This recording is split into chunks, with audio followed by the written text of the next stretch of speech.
स्वागत है आप सभी का हमारे YouTube चैनल नर्सिंग ज्ञान कोश में। मेरा नाम है चंदन और आप देखना शुरू कर चुके हैं जीएनएम थर्ड ईयर वालों के लिए मिडवाइफ एंड गायनेकोलॉजी से कुछ इंपॉर्टेंट परीक्षा की दृष्टि से महत्वपूर्ण होने वाले कुछ प्रश्नों तथा उनके फुल डिस्क्राइब आंसर्स को।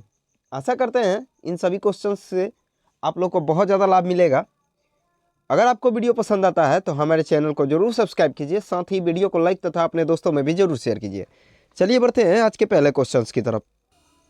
आज का पहला क्वेश्चन है गर्भावस्था को सुनिश्चित करने वाली विभिन्न जांचें। ठीक है, the different test to confirm pregnancy. Pregnancy को कंफर्म करने के लिए कौन कौन सा जांच किया जाता है। तो इसके प्रथम तिमाही के दौरान यानी प्रथम 3 महीने में हम लोग कौन कौन सा टेस्ट करते हैं।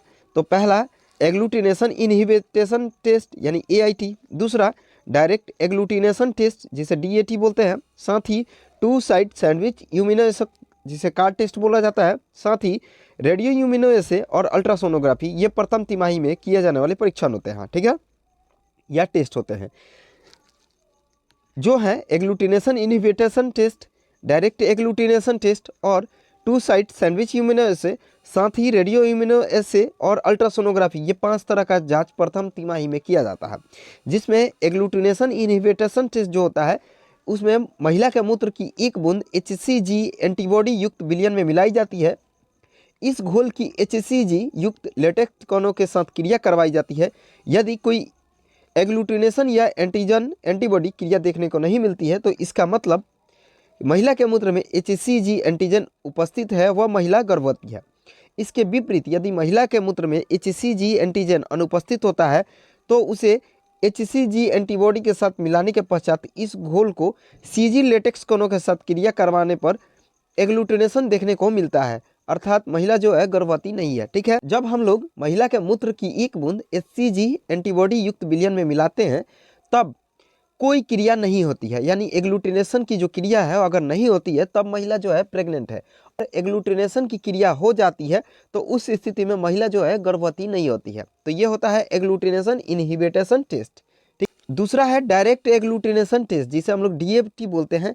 इस परीक्षण में HCG एंटीबॉडीज युक्त लेटेक्स कण विलयन को महिला के मूत्र के साथ मिलाया जाता है। यदि एग्लूटिनेशन होता है तो स्त्री गर्भवती होती है, यदि नहीं होता है तो महिला जो है वो गर्भवती नहीं होती है। ये जो है वो ऊपर जो हम लोगों ने देखा एग्लूटिनेशन इनहिबिटेशन टेस्ट में जैसे उल्टा होता था, एग्लूटिनेशन होता था तो उस समय स्त्री गर्भवती नहीं होती थी, लेकिन अगर एग्लूटिनेशन ना हो तब जाके महिला गर्भवती होती थी। लेकिन डायरेक्ट एग्लूटिनेशन में ये उल्टा होता है। अगर HCG एंटीबॉडीज के साथ लेटेक्स कण विलयन को महिला के मूत्र के साथ मिलाया जाए तब एग्लूटिनेशन अगर हो रहा है तो स्त्री जो है गर्भवती है, और यदि नहीं हो रहा है तो स्त्री जो है वो गर्भवती नहीं है।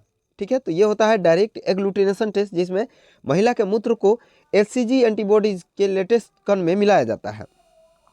तीसरा जो होता है वो 2 साइड सैंडविच यूमिनोएसे जिसे हम लोग कार्ड टेस्ट बोलते हैं। ये कार्ड रूपी किट का प्रयोग किया जाता है इसमें, जो आमतौर पे प्रचलित भी है, जिसमें निश्चित स्थान पे महिला के मूत्र की 3 से 4 बूंदें डाली जाती है और प्रक्रिया का यानी रिफ्लेक्शन का वेट करते हैं और अवलोकन करते हैं। अगर किट पर एक ही रेखा प्रकट हो तो परीक्षण निगेटिव है, अर्थात महिला जो है वो गर्भवती नहीं है। साथ ही यदि किट पर 2 रेखाएं प्रकट हो रही हैं तो परीक्षण पॉजिटिव है और महिला जो है वो गर्भवती यानी प्रेग्नेंट है। और यदि किट पर एक भी रेखा नहीं हो तो परीक्षण सही प्रकार से नहीं हुआ है या कार्ड जो है वो डिस्ट्रॉय हो गया है। तो ये होता है कार्ड टेस्ट या 2 साइड सैंडविच यूमिनोएसे, जिसमें किट की एक निश्चित स्थान पे और महिला के मूत्र के 3-4 बूंदे को वहाँ पे डाला जाता है। अगर किट पे एक निशान आ रहा है या एक रेखा बन रही है तो महिला जो है वो प्रेग्नेंट नहीं है। ठीक है, और अगर 2 रेखा बन रही है तो महिला जो है वो प्रेग्नेंट है। और अगर कोई रेखा नहीं बन रही है तो उस स्थिति में किट जो है या तो डिस्ट्रॉय है, खराब हो चुका है, या फिर परीक्षण जो है वो ठीक ढंग से नहीं हुआ है। तो ये हो गया कार्ड टेस्ट। होता है वो होता है रेडियो यूमिनोएसे। इसमें आयोडीन 125 या 1 CG एंटीबॉडीज का प्रयोग किया जाता है। यह अत्यंत संवेदनशील परीक्षण होता है। ओवुलेशन के 8 से 90 दिन 1 CG की उपस्थिति को पहचान लिया जाता है। ठीक है, जो परीक्षण होता है वो आयोडीन 125 के साथ 1 CG एंटीबॉडीज के प्रयोग कर अपनाया जाता है या किया जाता है। यह अत्यंत संवेदनशील परीक्षण होता है जिसको ओवुलेशन के 8 से 90 दिन में किया जाता है। अगला है अल्ट्रासोनोग्राफी। ठीक है, सबसे विश्वसनीय जो प्रेगनेंसी टेस्ट होता है उसमें सबसे महत्वपूर्ण होता है अल्ट्रासोनोग्राफी। ठीक है, अल्ट्रासोनोग्राफी द्वारा गर्भकोश की पहचान 5वें सप्ताह पर होने लगती है। अल्ट्रासोनोग्राफी के द्वारा बीपीडी यानी बाईपेराइटल डायमीटर, साथ ही एसी यानी एब्डोमिनल सरकमफेरेंस, एचसी यानी हेड सरकमफेरेंस और फीमर लेंथ आदि का पता लगाकर और गेस्टेशनल एज का सुनिश्चित किया जाता है। ठीक है, अल्ट्रासोनोग्राफी जो होता है वह सबसे विश्वसनीय प्रेगनेंसी टेस्ट होता है जिसमें हम लोग BPD, AC, HC, femur length इस सब को पता लगाकर और गेस्टेशनल एज का पता लगाते हैं, यानी प्रेगनेंसी टेस्ट का पता लगाते हैं या एज का पता लगाते हैं। आगे बढ़ते हैं, अगला है गर्भावस्था के मुख्य हार्मोन। ठीक है, यानी प्रेगनेंसी में कौन कौन से मुख्य हार्मोन होते हैं। तो पहला एस्ट्रोजन, दूसरा प्रोजेस्टेरोन, तीसरा रिलैक्सिन, चौथा एचसीजी यानी ह्यूमन कोरियोनिक गोनाडोट्रोपिन, साथ ही एचपीएल यानी ह्यूमन प्लेसेंटल लैक्टोजन। गर्भावस्था के जो मुख्य हार्मोन होते हैं उसमें एस्ट्रोजन, प्रोजेस्टेरोन सबसे महत्वपूर्ण, साथ ही रिलैक्सिन, एचसीजी और एचपीएल जो होते हैं वो मुख्य हार्मोन होते हैं। यानी कुल 5 हार्मोन जो होते हैं वो ड्यूरिंग प्रेगनेंसी निकलते हैं। ठीक है, तो जिसमें पहला होता है एस्ट्रोजन जो एक एस्ट्रोलाइड हार्मोन होता है, यह प्लेसेंटा की ट्रोफोब्लास्ट परत द्वारा स्रावित होता है। यह स्रावित पदार्थ एस्ट्रोजन का पूर्ण हार्मोन भी होता है। ठीक है, एस्ट्रोजन जो होता है वो एक एस्ट्रोलाइड हार्मोन होता है जो प्लेसेंटा की ट्रोफोब्लास्ट परत द्वारा स्रावित होता है। इस हार्मोन का जो कार्य है वो प्रोजेस्टेरोन हार्मोन के साथ मिलकर और संयुक्त रूप से काम करना, साथ ही गर्भाशय के एंडोमेट्रियम कोशिकाओं में वृद्धि को प्रेरित करना और गर्भाशय की मांसपेशियों में वृद्धि कर रक्त आपूर्ति को बढ़ाना। ठीक है, जो एस्ट्रोजन हार्मोन होता है जो एक एस्ट्रोलॉइड हार्मोन है, उसका काम प्रोजेस्टेरोन हार्मोन के साथ मिलकर संयुक्त रूप से कार्य करना, साथ ही गर्भाशय की एंडोमेट्रियम कोशिकाओं में वृद्धि को प्रेरित करना और गर्भाशय की जो मांसपेशियां होती है उसमें वृद्धि कर रक्त आपूर्ति को बढ़ाना, इसका मेन काम होता है एस्ट्रोजन का। अगला है प्रोजेस्टेरोन। यह भी एक एस्ट्रोलॉइड हार्मोन है। इसका रासायनिक नाम 17 हाइड्रोक्सी प्रोजेस्टेरोन होता है। इसे कॉपर ल्यूटियम द्वारा स्रावित किया जाता है एवं 3 माह के पश्चात अपरा स्वयं इस हार्मोन को स्रावित करने लगता है। नॉर्मली जो होता है प्रेगनेंसी के पहले 3 महीने तक ये कॉपर ल्यूटियम द्वारा स्रावित होता है, लेकिन जब अपरा बन जाता है तीसरे महीने के बाद तो अपरा स्वयं प्रोजेस्टेरोन को स्रावित करने लगता है। ये एक एस्ट्रोलॉइड हार्मोन है जिसका रासायनिक नाम 17 हाइड्रोक्सी प्रोजेस्टेरोन होता है। इसका कार्य एस्ट्रोजन के साथ मिलकर कार्य करना होता है। साथ ही आरोपण जो होता है 7 से 11वें दिन के मध्य उसको आरोपित के लिए प्रेरित करना, साथ ही मायोमेट्रियम की पेशियों को संकुचित होने से रोकना और प्रोजेस्टेरोन गर्भाशय में प्रोस्टेग्लैंडिन के निर्माण को रोकता है जिससे गर्भावस्था अवधि पूर्ण होने से पूर्व संकुचन उत्पन्न नहीं होते हैं।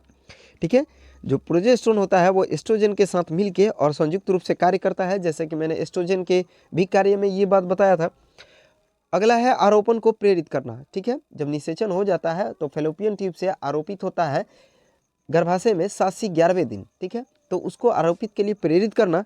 तीसरा, मायोमेट्रियम की पेशियों को संकुचित होने से रोकना, साथ ही गर्भाशय में प्रोस्टेग्लैंडिन का निर्माण को रोकना जिससे गर्भावस्था अवधि पूर्ण होने से पूर्व संकुचन उत्पन्न ना हो। ठीक है, जैसे ही प्रोस्टेग्लैंडिन बन जाता है उसके बाद गर्भाशय में जो है वो संकुचन उत्पन्न होना शुरू हो जाता है जिससे बच्चा जो है वो बाहर आने के लिए प्रेरित होता है। ठीक है, तो जब तक गर्भावस्था का काल पूरा नहीं हो जाता है तब तक प्रोजेस्टेरोन जो होता है वही रोके रहता है प्रोस्टेग्लैंडिन के निर्माण को। अगला है रिलैक्सिन हार्मोन। यह एक पेप्टाइड हार्मोन है। जैसा कि ऊपर मैंने एस्ट्रोजन और प्रोजेस्टेरोन के बारे में बताया कि ये एक एस्ट्रोलाइड हार्मोन है, लेकिन रिलैक्सिन जो होता है वो एक पेप्टाइड हार्मोन होता है। इसका स्रोत कॉपर ल्यूटियम, प्लेसेंटा व डेसिडुआ होता है। ठीक है, ये कॉपर ल्यूटियम, प्लेसेंटा या डेसिडुआ तीनों जगह से ये स्रावित होते हैं। इसे हम लोग प्रसव हार्मोन के भी नाम से जानते हैं। ठीक है, जब डिलीवरी हो रहा होता है तब ये स्रावित होता है और इसीलिए इसका नाम प्रसव हार्मोन भी होता है। ठीक है, ये एक पेप्टाइड हार्मोन है जिसका स्रोत कॉपर ल्यूटियम, प्लेसेंटा व डेसिडुआ होता है। अब हम लोग बढ़ेंगे इसके कार्य को। तो इसका मेन काम जो होता है वो प्रसव के समय सिम्फेसिस प्यूबिस एवं साइक्रोलिएक ज्वाइंट को ढीला करना होता है। ठीक है, साथ ही जो डाइलेटेशन होता है उसमें भी ये मदद करता है। ठीक है, यानी सिम्फेसिस प्यूबिस एवं साइक्रोलिएक ज्वाइंट को ये ढीला करता है। साथ ही इस हार्मोन के कार्य से शिशु का सिर जो होता है आसानी से पेल्विक कैविटी के बाहर या पार कर लेता है। जैसा कि मैंने बताया कि ये जो होता है वो सिम्फेसिस प्यूबिस तथा साइक्रोलिएक जॉइंट को ढीला करता है या डायलेट करता है, जिसके कारण शिशु का जो सिर होता है वो आसानी से माता के गर्भ से बाहर आ जाता है। अगला है HCG हार्मोन, ठीक है, यानी ह्यूमन कोरियोनिक गोनोडोट्रोफिन। यह अपरा की ट्रोफोब्लास्ट कोशिकाओं द्वारा स्रावित किया जाता है। यह ग्लाइकोप्रोटीन होता है, ठीक है। जो HCG होता है वो एक ग्लाइकोप्रोटीन हार्मोन होता है जो अपरा की ट्रोफोब्लास्ट कोशिकाओं द्वारा बनती है या स्रावित होती है। अगला है इसका फंक्शन यानी कार्य।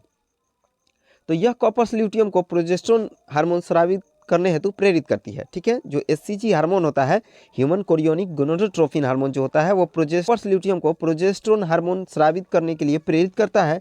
साथ ही भ्रूण को मां के गर्भाशय में बनाए रखता है। वह अन्य हार्मोन के निर्माण को भी प्रेरित करता है, ठीक है। जो HCG हार्मोन है वो कॉर्पस ल्यूटियम को प्रोजेस्टेरोन हार्मोन स्रावित करने हेतु प्रेरित करना, साथ ही भ्रूण को मां के गर्भाशय में बनाए रखना तथा अन्य हार्मोन को भी निर्माण का प्रेरित करना इसका काम होता है। अगला होता है HPL, ठीक है, जिसे हम लोग ह्यूमन प्लेसेंटल लैक्टोजेन बोलते हैं।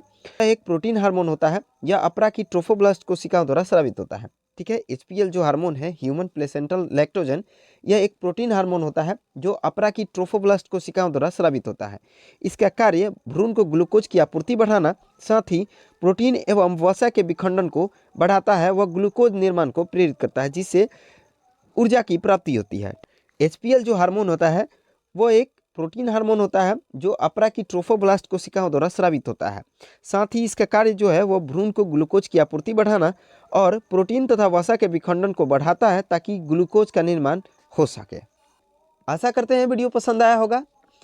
आज के लिए बस इतना ही। अगर वीडियो पसंद आया हो तो हमारे चैनल को जरूर सब्सक्राइब कीजिए, साथ ही वीडियो को लाइक तथा अपने दोस्तों में भी जरूर शेयर कीजिए। अगर आप इस वीडियो से संबंधित PDF को देखना चाहते हैं तो हमारे डिस्क्रिप्शन बॉक्स में लिंक मौजूद है, जिस पे आप टाइप करके PDF को देख सकते हैं। मिलते हैं नेक्स्ट वीडियो में, तब तक के लिए धन्यवाद।